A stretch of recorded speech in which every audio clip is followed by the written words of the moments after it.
Assalamu alaikum class. Welcome to another video lecture. In this video lecture, we will discuss an important model for a nuclei of an atom, which is known as a liquid drop model. तो basically ये model कुछ assumptions पर base करता है और इन assumption की base पर जो बाइंडिंग एनर्जी पर न्यूक्लियॉन्स का ग्राफ है हमने पढ़ा हुआ उसको हम जस्टिफाई करके देखेंगे कि क्या वो ग्राफ ठीक था या गलत था। और तो सबसे पहले स्टार्ट लेते हैं अपनी assumption से। तो सबसे पहली assumption ये है कि न्यूक्लियस के अंदर जो है वो दो तरह की फोर्सेस एग्जिस्ट करती हैं। सबसे पहली जो फोर्स है वो स्ट्रॉन्ग न्यूक्लियर फोर्स होती है जो कि प्रोटॉन प्रोटॉन के बीच में और न्यूट्रॉन न्यूट्रॉन के बीच में एग्जिस्ट करती है। और सेकंड जो फोर्स है वो इलेक्ट्रोस्टैटिक रिपल्जन होती है। एक चीज़ आप लोगों ने याद रखनी है कि अगर एक स्टेबल न्यूक्लियाई को बनाना है या अगर एक स्टेबल न्यूक्लियाई की बात हो रही है तो उस केस में स्ट्रॉन्ग न्यूक्लियर फोर्स को इलेक्ट्रोस्टैटिक रिपल्शन से ज़्यादा होना चाहिए। अच्छा, इसके बाद फिर एक और assumption है वो ये है कि न्यूक्लियस को हम इनकम्प्रेसिबल न्यूक्लियर फ्लूइड के ड्रॉप के तौर पर लेते हैं। जैसे ड्रॉप ऑफ लिक्विड को हम देखते हैं उसी तरह से हम न्यूक्लियस को as a drop of incompressible nuclear fluid की तरह देखते हैं। अच्छा, इसके बाद एक और टर्मिनोलॉजी है वो ये है कि आप न्यूक्लियस की जो है वो वेल डिफाइंड बाउंड्रीज नहीं है। तो लिहाजा क्योंकि हम जब कोई पार्टिकल्स इंटरेक्ट करवाते हैं न्यूक्लियस के साथ तो हमारे पास प्रोबेबिलिटी एग्जिस्ट करती है कि ये पार्टिकल न्यूक्लियस से इंटरेक्ट करेगा या नहीं करेगा। तो इस वजह से यहाँ पे जो है वो ये बात की गई है कि न्यूक्लियस की जो है वेल डिफाइंड बाउंड्री नहीं है। और लास्ट जो assumption है वो ये है कि ये एक बहुत ही ज़्यादा सिंपल मॉडल है जो कि सारी की सारी न्यूक्लियर प्रॉपर्टीज को एक्सप्लेन नहीं कर सका। खैर, जो हमारे पास बाइंडिंग एनर्जी का डाटा आया था उस डाटे को हम इस मॉडल की बिना पर एक्सप्लेन कर सकते हैं। तो सबसे पहले बात करते हैं सेमी एम्पिरिकल फार्मूला की। तो सेमी एम्पिरिकल फार्मूला जो होता है या सेमी एम्पिरिकल इक्वेशंस भी बोलते हैं वो इस तरह की इक्वेशन हैं जो कि एक बाइंडिंग एनर्जी को प्रिडिक्ट करती हैं in terms of neutron and proton, यानी कि न्यूट्रॉन और प्रोटॉन को देखते हुए बाइंडिंग एनर्जी को प्रिडिक्ट करने वाली जो फार्मूला है वो मेरे पास सेमी एम्पिरिकल फार्मूला है। और सेमी एम्पिरिकल फार्मूला की खास बात ये है कि ये वो मैथमेटिकल मॉडल्स या वो इक्वेशंस होती हैं जो कि किसी असम्पशन या फिर किसी एम्पिरिकल डाटा की बेस पे हम खुद से अज्यूम करते हैं। इनकी कोई परफेक्ट डेरिवेशन नहीं होती। जैसे हमने देखा फिजिक्स के लॉज जैसे वर्क डन के लॉज या कूलम्ब फोर्स के लॉ या न्यूटोनियन फोर्स के लॉ, इस तरह के जो लॉ होते हैं उसके अंदर हम देखते हैं कि हमारे पास परफेक्ट डेरिवेशंस आती हैं। जबकि जो सेमी एम्पिरिकल फार्मूला होते हैं ये वो फार्मूला होते हैं जो कि प्रिंसिपल्स या फिर assumptions की बेस पर एग्जिस्ट करते हैं और इनकी कोई परफेक्ट डेरिवेशन नहीं हुआ करती। जहाँ आपको अपने सामने एक इक्वेशन नज़र आ रही है, ये एक सेमी एम्पिरिकल फार्मूला ही है जिसमें मैंने कंसीडर किया है कि बाइंडिंग एनर्जी जो है वो 5 टर्म पर डिपेंडेंट है, जिसमें मेरे पास volume terms, surface terms, Coulomb repulsion term, asymmetry term और उसके बाद पेयरिंग टर्म मौजूद है। खैर, बाइंडिंग एनर्जी जो है वो इन 5 टर्म्स पर डिपेंडेंट है अकॉर्डिंग टू दिस मॉडल। ठीक है, ये चीज़ आप लोगों ने याद रखनी है। उसके बाद सेकंड चीज़ जो आपने याद रखनी है, आपको यहाँ पे कुछ टर्म्स के साथ प्लस, कुछ टर्म के साथ माइनस और लास्ट टर्म के साथ प्लस, माइनस और ज़ीरो दोनों चीज़ें तीनों चीज़ें नज़र आ रही हैं। तो प्लस वाली टर्म्स वो टर्म्स हैं जिनके इंक्रीज़ होने से बाइंडिंग एनर्जी इंक्रीज़ होती है।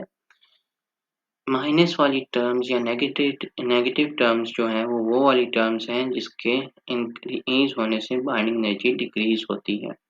और लास्ट में पेयरिंग एनर्जी है उसकी हम बात थोड़ी देर तक टॉपिक में करेंगे। तो सबसे पहले हम अपनी पहली जो assumption है उसके बारे में बात करते हैं जो कि वॉल्यूम इफेक्ट है।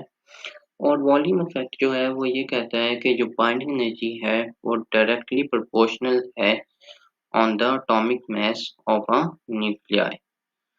सो एटॉमिक मास जो है वो हमें पता है न्यूक्लियॉन से मिलके बनाया जाता है, नंबर ऑफ प्रोटॉन और नंबर ऑफ न्यूट्रॉन से। तो इस वजह से जो है वो मेरे पास अब जितने ज़्यादा एटॉमिक नंबर ऑफ न्यूक्लियॉन्स होंगे उतना बड़ा न्यूक्लियस बनेगा, और जितना न्यूक्लियस ज़्यादा होगा उतना ही वॉल्यूम ज़्यादा होगा, ठीक है? और इस चीज़ को हम यहाँ से अपनी बाइंडिंग एनर्जी वाली इक्वेशन से भी जो है वो देख सकते हैं कि किस तरह से जो है वो मेरी बाइंडिंग एनर्जी का ग्राफ किस तरह से वॉल्यूम टर्म्स पे डिपेंडेंट है। ये देखें जैसे-जैसे जो थे वो कम एटॉमिक मास के एलिमेंट्स मौजूद थे तो मेरी बाइंडिंग एनर्जी कम थी। लेकिन जैसे-जैसे मेरे एलिमेंट ज़्यादा हुए हीलियम के बाद, कार्बन के बाद, ऑक्सीजन के बाद टिल आयरन ये बाइंडिंग एनर्जी इंक्रीज़ करती रही। इसका मतलब है कि बाइंडिंग एनर्जी जो है वो वॉल्यूम के इंक्रीज़ होने से इंक्रीज़ होती है, और उसकी इक्वेशन ये वाली है। और स्फेरिकल शेप बेसिकली एक ऐसी शेप होती है जो कि फुटबॉल की शेप हो। फुटबॉल की शेप एक स्फेरिकल शेप है। ये भी एक याद रखने वाली चीज़ है। अच्छा, उसके बाद वॉल्यूम को जो है वो हम डिफाइन उसी तरह से करते हैं जैसे हमने न्यूक्लियर रेडियाई में पढ़ा था। उसमें हम V equal to 4/3 pi r cube, इसके अंदर हम न्यूक्लियर रेडियाई को जो है वो सिर्फ इनपुट करते हैं R0 A 1/3, और मेरे पास ये टर्म आ जाती है। अब यहाँ पे मैं दोबारा अज़्यूम करता हूँ कि ये वाली सारी चीज़ें हैं ये कांस्टेंट रहेंगी, और उस वजह से जो मेरी वॉल्यूम एनर्जी है या वॉल्यूम इफेक्ट है, ये इफेक्ट जो है वो डायरेक्टली रिलेट करेगा एटॉमिक मास से, और इस प्रोपोर्शनैलिटी को हटाएँगे तो मेरे पास प्लस एवी और एटॉमिक मास आ जाता है, और इससे हमें पता चलता है कि ये टर्म जो है वो पॉजिटिव है, और ये term with increase in the atomic mass binding energy increase हो रही है। उसके बाद सेकंड टर्मिनोलॉजी की बात करते हैं या सेकंड इफेक्ट की बात करते हैं जो कि है सरफेस इफेक्ट। तो सबसे पहले आप जो इमेज देख रहे हैं अपने डिस्प्ले पे, इसको देखें। इस इमेज में क्या है कि कुछ न्यूक्लियॉन्स जो है वो ब्लैक कलर के सेंटर ऑफ द न्यूक्लियस में मौजूद है, और इन न्यूक्लियॉन्स की जो खासियत है वो ये है कि ये न्यूक्लियॉन्स हर डायरेक्शन में अट्रैक्ट हो रहे हैं, स्ट्रॉन्ग न्यूक्लियर फोर्स इन पर अट्रैक्ट कर रही है। और स्ट्रॉन्ग न्यूक्लियर फोर्स की जो रेंज है वो टिपिकली 2 फेम्टोमीटर, रेंज तो 10⁻⁻15 मीटर है, लेकिन 2 फेम्टोमीटर तक इसकी रेंज होती है न्यूक्लियर फोर्सेस की। अच्छा, अब ये वाले जो न्यूक्लियॉन्स हैं ये हर डायरेक्शन के अंदर आपस में जो है वो बाउंड हुए हैं, जबकि जो न्यूक्लियॉन्स जो हैं वो सरफेस पे मौजूद हैं, इनको इतनी ज़्यादा फोर्सेस एक्ट नहीं कर रही और ये बाउंड नहीं है।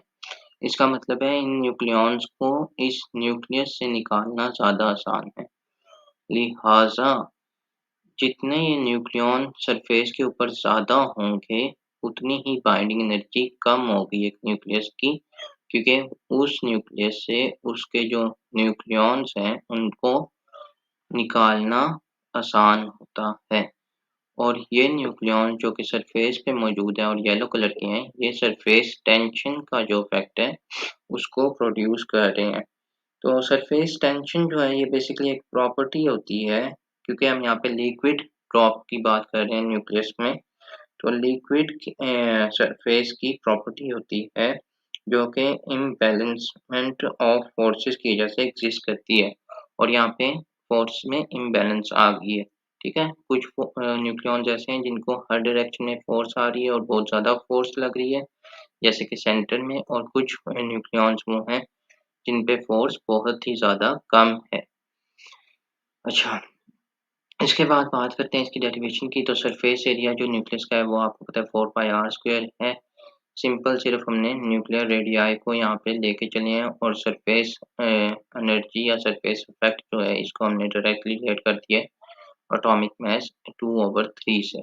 ठीक है, अब इस टर्म के साथ हमने माइनस एस का कांस्टेंट लिखा है, वो इस वजह से क्योंकि हमें पता है कि अगर ये टर्म इंक्रीज हो गई तो बाइंडिंग एनर्जी जो है वो डिक्रीज आएगी, इसलिए हमने इसके साथ नेगेटिव साइन लिखा है। इसके बाद थर्ड टर्म की बात करते हैं जो कि कोलम्ब रिपल्शन इफेक्ट या कोलम्ब टर्म भी बोलते हैं इसे। ये टर्म जो है वो ये कहती है कि प्रोटॉन जो है एक न्यूक्लियस के अंदर वो एक दूसरे पर इलेक्ट्रोस्टैटिक रिपल्जन लगा रही हैं और इस रिपल्जन की वजह से जो है वो जो बाइंडिंग एनर्जी है एक न्यूक्लियाई की वो डिक्रीज कर रही है। अब इस बाइंडिंग एनर्जी को डिक्रीज तो हो रही है, लेकिन अगर मुझे एक सारे के सारे प्रोटॉन्स जो हैं वो असेंबल करने हैं, तो उसके लिए जो है वो वर्क डन होगा, यानी कि वर्क या फोर्स हम कह सकते हैं। यहाँ पे हमने वर्क को लिया है तो वर्क को ही लेके चलेंगे। तो हम उन सारे प्रोटॉन्स को आपस में असेंबल करने के लिए उन पर कोई वर्क डन करेंगे और वो वर्क डन उसकी टोटल इलेक्ट्रिक पोटेंशियल एनर्जी होगा।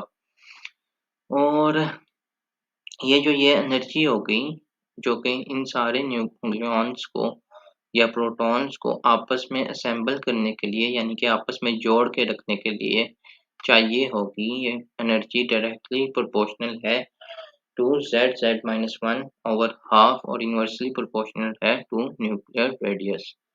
और यहाँ पे आप लोग देखें कि Z और Z-1 जो है ये इस चीज़ को सिर्फ इंडिकेट करते हैं कि Z जो है वो नंबर ऑफ प्रोटॉन है और Z-1 के तमाम प्रोटॉन कहीं न कहीं से रिपल्जन जो है वो फेस कर रहे हैं, तो उसकी वजह से हमने Z-1 लिखा है।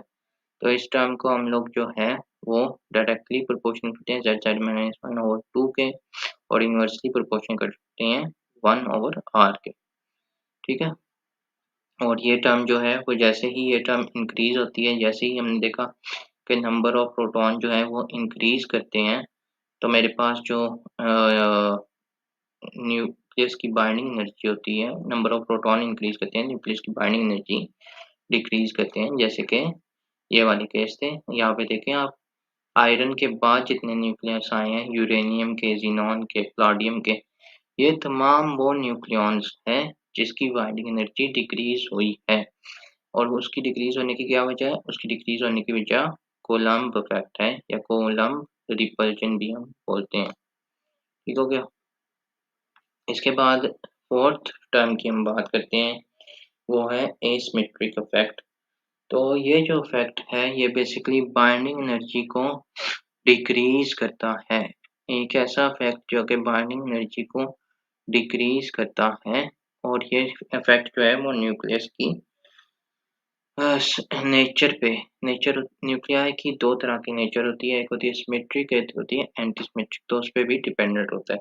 सबसे पहले इसकी इक्वेशन देखते हैं, फिर इसकी जो है वो इफ़ेक्ट के बारे में बात करेंगे। तो इसकी जो मेन इक्वेशन है, ये किसी डेरिवेशन से नहीं है मेरे पास, ये हमें दी गई है असम्पशन्स के थ्रू और रिसर्च के थ्रू। तो इसमें जो है वो मेरे पास एसिमेट्रिक इफ़ेक्ट जो है वो डिपेंड है a-2z डिवाइडेड बाय a। और जब हम एटॉमिक मास के साथ जो है वो n+z लिखते हैं, क्योंकि एटॉमिक मास को हम ऐसे ही डिफाइन करते हैं sum of number of proton and neutrons, तो मेरे पास जो फाइनल टर्म आती है वो n-z ओवर a आती है।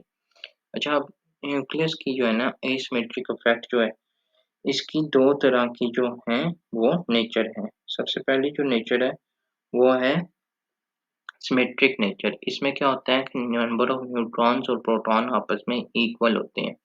अब क्योंकि नंबर ऑफ प्रोटॉन्स और न्यूट्रॉन्स जो है वो आपस में इक्वल होंगे, तो वहाँ फिर न्यूक्लियस में बैलेंसमेंट आ जाती है, फोर्सेस बैलेंस रहती हैं।